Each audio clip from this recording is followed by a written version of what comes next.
Hello, committee chairs. Sorry that we are doing this in this type of a format, but we have tried twice now to have the committee chair forum. And in the spirit of not continuing to rearrange everyone's schedules, we felt that me just coming at you in this video format would be appropriate, just to go over the things that we would have gone over at the meeting. Certainly, any follow-up questions that you may have or comments or concerns, you can reach out to me or Lori at any time. We'd be happy to work with you and get answers or work together on a solution to any issues that may come from this video. So just want to go through the agenda that we were going to cover at the committee chair forum. Bear with me, I'll try to go through it as quick as possible. And again, thank you so much for volunteering your time to our association, the better good of our industry, and leading a committee inside of our association as their chair. So your time is very valuable, and we're much appreciative for everything that you put into our association. So with that brings up the role of the committee chair. Again, your role is to organize your committee, keep your committee meetings running smoothly, including the agenda, voting throughout the committee meeting, reporting back to the board of directors if you see opportunities or have concerns, or me specifically. We want to hear feedback, and I hope to hear feedback from each and every one of you guys, because it's the only way we're going to get better is to learn from each other and help each other, and all be one big team, and truly own that phrase, one big team. The role of the vice chair when it's appropriate. We have a couple committees that do have vice chairs. The confidential nature needs that in case the committee chair can't act appropriately. Then the vice chair goes into that role. The vice chair is not the chair of the committee unless there is a conflict of interest or in a situation where the committee chair cannot be in place for whatever reason. That's when the vice chair would take over and chair the committee at that point. So that situation will occur every once in a while, and we have the appropriate measures in place with some vice chairs to handle that situation. So role of secretary is to take the minutes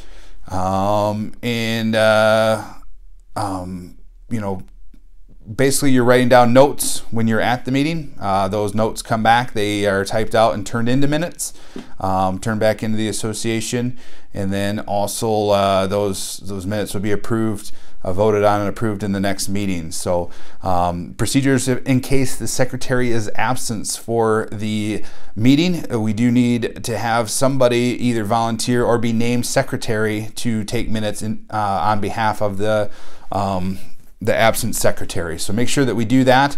The minutes should reflect that somebody is in fact taking over as secretary duties. Quorum. What's a quorum? Quorum is 1/2, so that way we make sure that we do have majority there to be able to vote. If we do not have a quorum, the minutes will need to reflect that there is not a quorum present. So then that way the minutes show that there should be no voting because we do not have a quorum present to vote. What's an excused absence versus an unexcused absence? So I would encourage you as a chair to talk to your committee members and make sure that they know that you are the person that they need to talk to about not being in attendance to a meeting. You in fact are the one that can excuse them. If they do not talk to you, then that would obviously be an unexcused. You can determine if you are willing to excuse somebody or unexcuse them, even if they talk to you. So just make sure that they're going through you and not going through the association office. Again, it's your committee, you're chairing the committee, it's your responsibility to run that committee, so please take that and talk to your committee and make sure that they're working through things that are going on in your committee, like attendance, through you specifically. So make sure that the secretary knows to record that in the minutes, whether someone is excused or unexcused, and then obviously who's in attendance as well. So the purpose and the procedures for our chair reports. Chair report is separate from the minutes. The chair report is something that you want to paint a picture to the board of directors of how your committee is going, what went on during a meeting, any help that you might need. Just the minutes are exactly what happened. The chair report is your interpretation as the chair of how the meeting went, and how you would want the board of directors, again, to feel that your committee is going, things that you're maybe excited about, things that you need help with. Those are all things that you would look for and go over in a chair report. The budget and financing. Every committee does have an approved budget. Check with Lori on what your budget is if you do not know what it is. And it's your responsibility to work off from that budget inside of your committee. But please, if there's a project or something that your committee wants to do and it's outside of your budget, please don't hesitate to propose something to the board of directors for approval on additional funds. So we are always looking for ways to better our association, give back to the members, and provide more member benefits. And if you know a way that could be achieved, please do that proposal up so we can talk about it and see if it makes sense. Yearly planning. The committees obviously work on a year calendar, and there's different tasks at different times that need to be done. So please, if you're not familiar with history of your committee, tasks that maybe they do annually, check with Lori or past committee chairs of that committee to make sure that you're hitting those deadlines. You know what's up and coming and what the committee normally does at normal times. Again, there may be tasks that are outside of your normal scope of work. Please don't be afraid to present those requests to the board of directors for their approval. Again, we are always looking for stuff that will make our association better, give back more to our members. So if you have an idea that's something that's maybe outside the box or not something the committee is accustomed to doing, and you think it would be a big fit in one of those help categories for our association, please present that proposal, and let's talk about that and see if it makes sense. And I'm sorry here, I'm just reading through a list, so if you see me looking down a lot, I am reading off our agenda for topic points. So the next one on our list says the board of directors procedures when receiving requests from a committee. So a lot of times when a committee comes in with a special request or budget increase, things like that, they would appear as a special guest, preferably a chair from the committee, but it could be anybody from the committee on the committee's behalf. They would come in and present, do a little Q&A probably with the board of directors on the subject or proposal, and then normally the board of directors would excuse them and then talk a little bit more and then vote on what they would want to do. Sometimes the vote and that is done live while the guest is there, but it has been practice to excuse them and then vote afterwards. So chair reports at the general membership meeting. So we are not going to automatically have everybody give a chair report at the GMMs.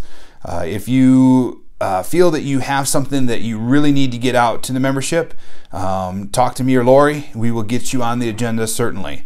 We may invite certain committee chairs to give a report if we feel that we would want them to share some stuff. But outside of volunteering or being asked, don't expect to get up there.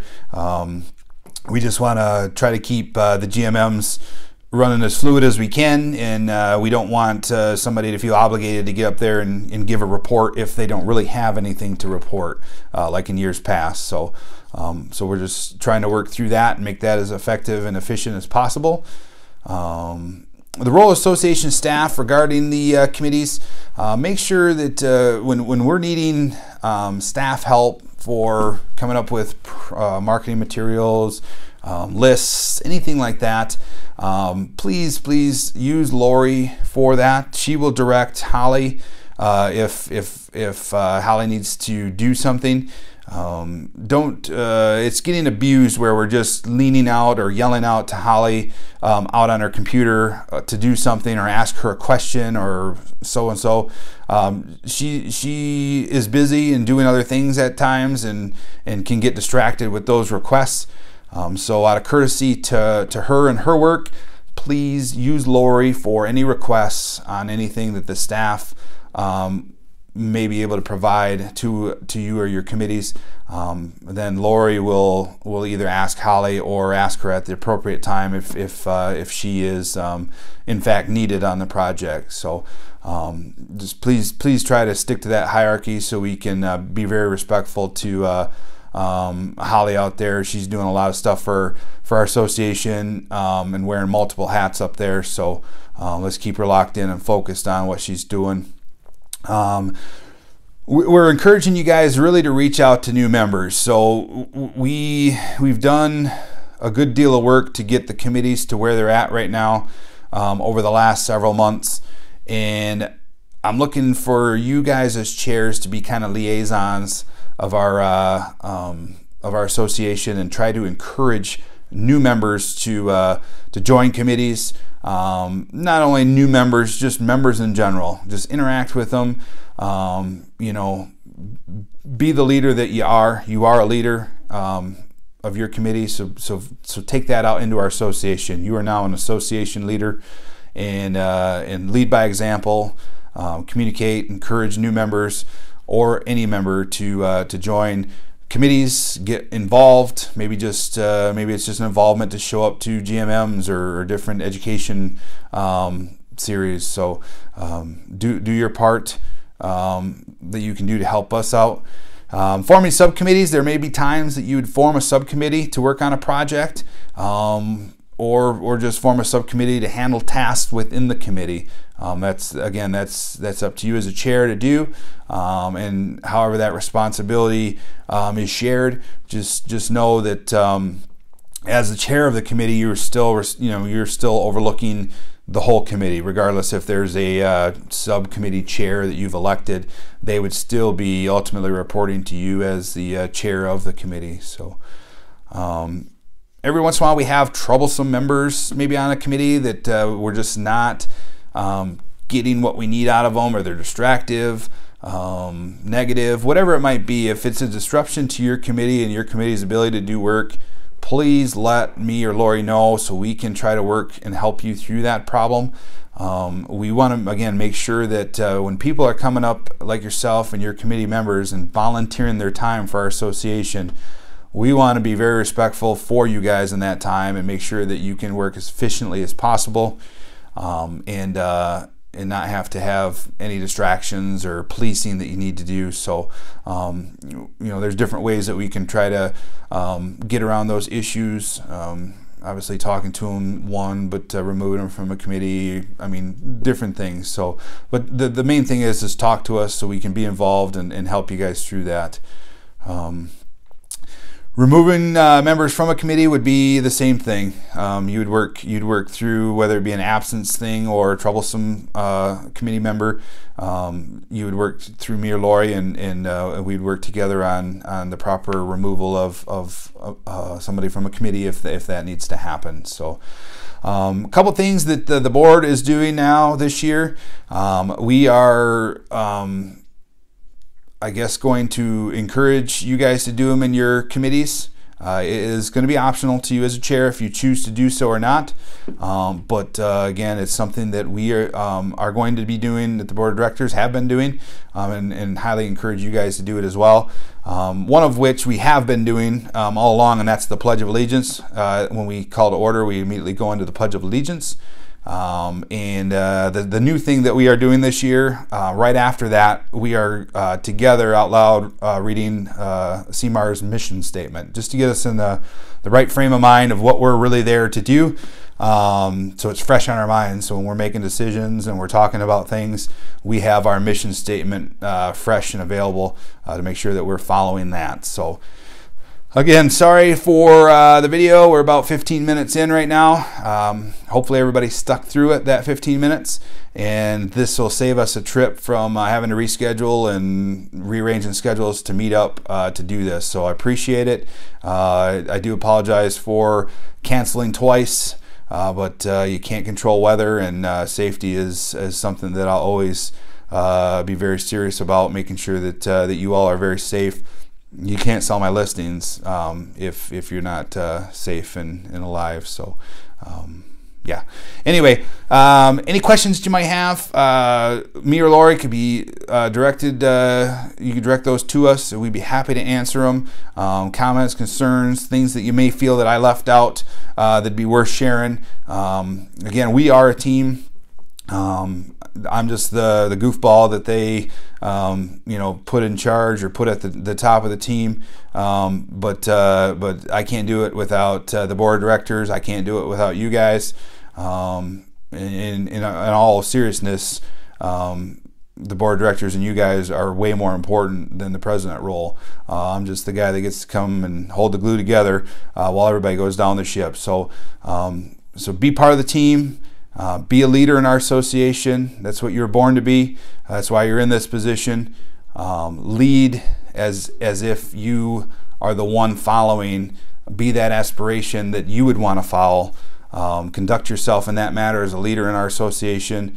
And we're just going to have a great 2019 with you guys running it for us. So we'll talk to you soon. Bye for now.